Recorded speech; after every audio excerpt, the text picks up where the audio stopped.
Yeah,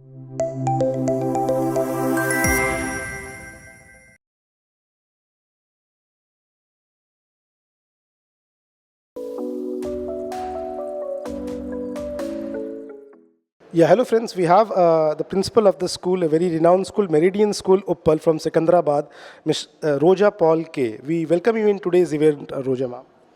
Thank you, sir. It's definitely my pleasure to be there. As we know, ma'am, the event's name is New Normal Education Leadership Summit and Award. So, what does the word new normal for you stand? Well, the new normal is not new. It is quite normal to me. Yeah, it's quite normal to me. Yeah. In such kind of forum, and where we see the decision, the policy makers are there, people from the bureaucrats are there, then we have edtech people and academicians. As a larger scale for the community, how does such a certain forum helps? What I learned, especially from today's forum or the platform, is the awareness to what's happening around the world. Because when we get into the school and everything about the school, we are so caught up with everything, we don't know what's happening around the world. So this particular opportunity gives us a chance to know what's happening around and how do we deal with it, because we cannot be close to the world because we are a part of the world. Yeah. Ma'am, we talked many things about, say, the hygiene, the safety, security. Any special initiatives or any special measures have been taken under your leadership in your school? Which every school does, so there is nothing that I would like to say that I have done specially, but we want to make sure that, a child is protected from the boon and the bane of the technology that is happening around. So, like I get aware when I come to this platform, I in turn cascade it to my school where the staff, the students, I share the knowledge. That's how it goes for me. Ma'am, we are all surrounded with the technologies. In every, say, minutes or every day, certain new technologies are coming, the old technologies are getting lapse. It is easy to say, adopt a technology. How it is easy to, again, do the teacher training to make them aware of what technologies are we adopting? COVID was the best example for the teachers to understand that they have to move with times. Because if they didn't move with times, the teaching would have completely stopped during the COVID time. But like the profession goes, they are always very resilient.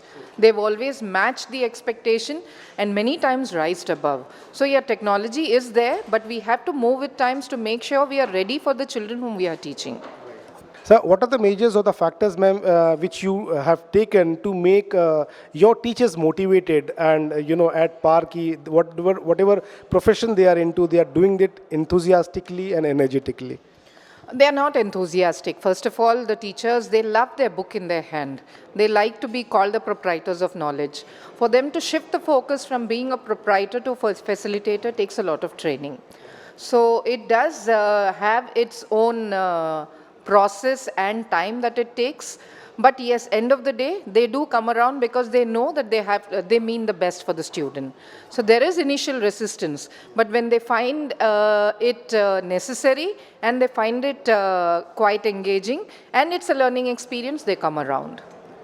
Ma'am, what are the new technologies you have taken in your school?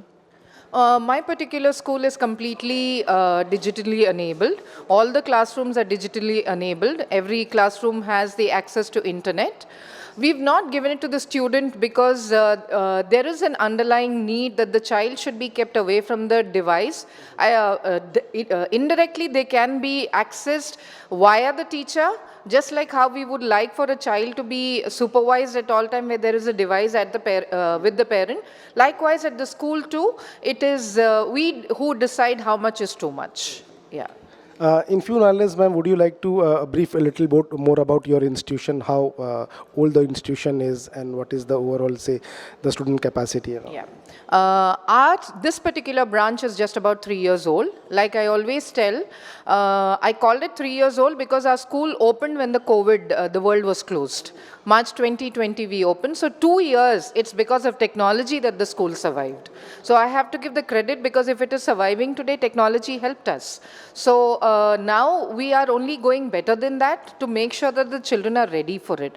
Apart from that, while we want to be along with the changing times, that is technology, technology, whether it is ChatGPT or anything that generative AI that we are looking at. We want to use it as a very student-friendly, with a very student-friendly approach, but we also want to make sure that we are moderating. Our school is also very particular about how environment-friendly we are, and to make sure that we have an earth tomorrow. So that even if the technology is there, if there is no earth, technology cannot do much. So that's how we function. This is how I somewhere relate, as ArdorComm Media also started during that tough time of COVID-19, and it has been almost 3 years of our existence. Ma'am, recently we celebrated our 3rd anniversary. Any message or any advice would you like to give to ArdorComm Media Group? Keep doing the good work that you do, because opportunities such as this and an organization such as yours helps us understand what's happening around the world, thus staying connected with what's happening with the world. Thank you so much. Pleasure having you at this forum, ma'am. Thank you so much.